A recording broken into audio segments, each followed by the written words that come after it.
perigo, faz o quê? Coloca a cabeça no primeiro buraco que encontra. Para ele é como se ele não estivesse vendo nada, então o perigo passou. É claro que não.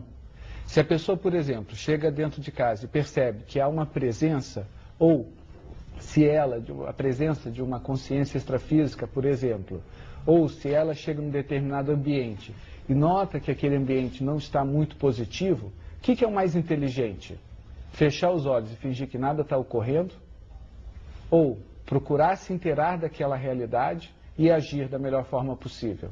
A consciência extrafísica, né, que o Alexandre se refere, seria aquela consciência que, na verdade, passou pela morte já. Né? Exatamente. Uma pessoa que ela continua existindo, né, dada a imortalidade da consciência, do espírito, e ela, de qualquer maneira, continua interagindo aqui com as pessoas que estão aqui, eventualmente. Nós consideramos a existência de várias dimensões, mas nós podemos colocar a dimensão intrafísica, que é essa que nós vivemos, né, e temos a nossa maior parte da nossa vivência.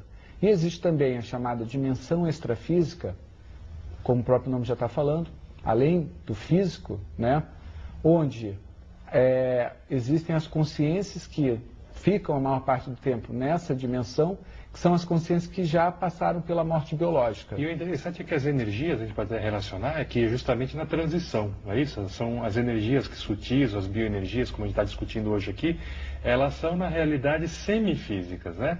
Elas são sutis o suficiente para que não sejam detectadas ainda, mas as pessoas que têm aí a sensibilidade, como eles colocaram, podem estar sentindo. E nós vamos, inclusive, após o bloco comercial, começar a entender um pouco melhor também como o equilíbrio ou desequilíbrio dessas energias, elas afetam inclusive a nossa saúde, não é isso? Então, logo após o comercial.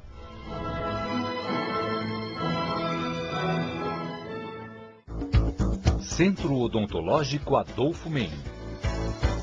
12 anos de tradição, oferecendo tratamentos de qualidade nas mais diversas especialidades. Um centro integrado com tecnologia de ponta, profissionais preparados e atendimento personalizado. Centro Odontológico Adolfo Mendes. Tradição com inovação para melhor atendê-lo.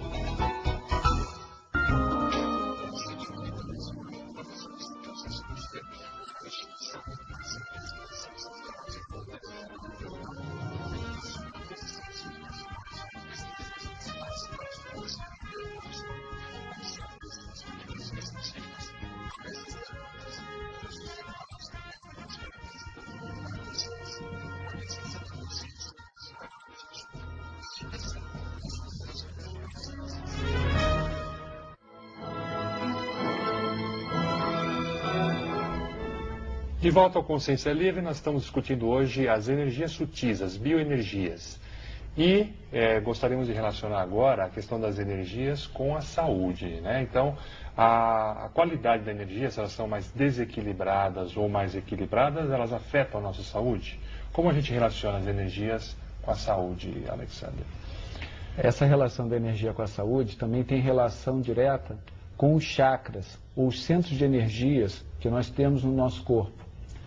Existem 7 chakras principais que as pessoas, pelo menos aqui no Ocidente, têm noção, né? E esses chakras, eles têm a função de fazer a troca de energia entre o corpo físico e o corpo energético.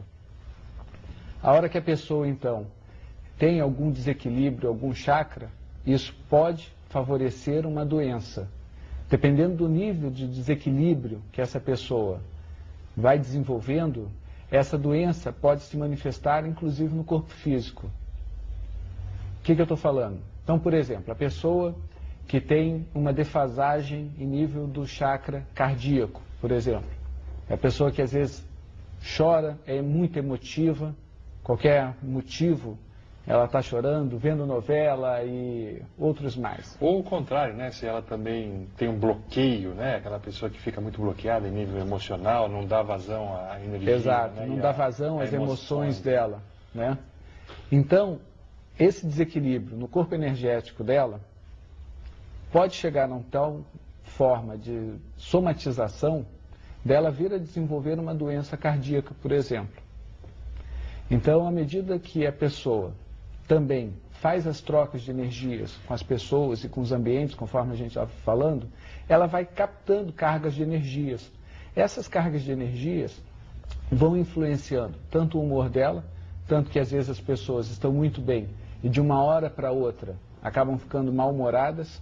É uma realidade que a gente começa a perceber. Eu acho que os telespectadores, né, devem saber de casos onde, reconhecer esses casos, né, onde a pessoa está muito bem, de uma hora para outra, muda o humor sem um motivo aparente e às vezes está relacionado com o processo de energia, com carga de energia que ela recebe. E isso vai influenciando, à medida que esse processo vai se intensificando, pode chegar até um ponto de gerar uma doença física. Um mal-estar. Por exemplo, eu atuei durante muito tempo lá no Rio de Janeiro como médico em setor de emergência. E se tornou relativamente comum atender pacientes, principalmente aqueles que tinham contato com o público, de uma forma geral, e com dores de cabeça, com mal-estar súbito, cuja principal causa estava relacionada a processo de energia. A atividade de ficar lidando com muita gente, não é? Exatamente. E a hora que a gente começava a fazer a anamnese, a pessoa falava, eu estava muito bem, ótimo, até que eu atendi uma pessoa, me deu uma dor de cabeça muito séria.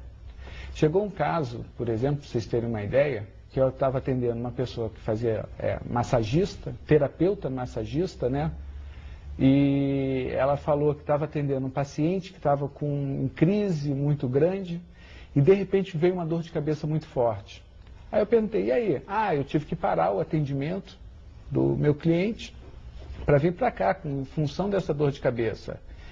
Tá, aí ele ficou sozinho, como é que ficou a situação daquele paciente, do seu cliente? Ela falou assim, eu pedi para minha amiga fazer massagem, continuar a massagem nele. E a sua amiga? Engraçado, ela começou a fazer massagem nele e ficou com dor de cabeça também. Então isso mostra bem essa relação da energia que passa e é capaz de causar uma doença para a pessoa. Como ela era totalmente sem informação em relação às energias, ela simplesmente ficou com a dor de cabeça, mas não correlacionou um fato ao outro. O paciente dela, o cliente dela, que estava desestruturado, estava com um problema sério, de alguma forma, através das energias, passou parte dessa carga energética para ela, ao ponto dela ficar com dor de cabeça, e na hora que a amiga dela começou a fazer esse trabalho de energia, da massagem com o cliente, também ficou com dor de cabeça. Então, a informação a gente percebe sobre esse assunto que é alguma coisa muito valiosa, né? A gente tem que procurar buscar informação melhor sobre as energias. E que outras medidas a pessoa que quer desenvolver essa percepção, quer lidar melhor, ou, por exemplo, quer restabelecer até o equilíbrio da saúde, ela pode buscar para ter mais sucesso aí na questão de lidar com as energias? Certo. Só para deixar claro, em relação ao exemplo anterior, né? Eu sei muito bem, eu sou médico, e sei da diferença da dor de cabeça com origem em causas da saúde da pessoa, do problemas no corpo da pessoa, né? Só que às vezes você observa, não tem nada, nenhum fator orgânico relacionado com essa doença e a pessoa desenvolve uma dor de cabeça, que é esse exemplo que eu dei. A primeira desenvolve, logo em seguida a segunda desenvolve, tocando no paciente, né? Então isso daí não dá para a gente ter uma atribuição orgânica, né? Causa orgânica. Exatamente. Agora, por exemplo, o que a pessoa pode fazer nesse caso? Existe uma técnica que a gente chama estado vibracional, onde a pessoa aprende a trabalhar as próprias energias. Ela aprende a circular as próprias energias, dinamizar o seu corpo energético, que nós, além desse corpo físico que todo mundo tem, nós temos outros veículos de manifestação da nossa consciência. Como eu estava falando, que nesse universo nós temos duas realidades. Uma é a consciência, que não somos esse corpo físico. E as energias, né? Essa consciência utiliza vários veículos de manifestação de acordo com a dimensão onde ela se encontra. Então nós temos esse corpo físico, nós temos um corpo mais sutil, que é chamado de psicossoma, e outro ainda mais sutil.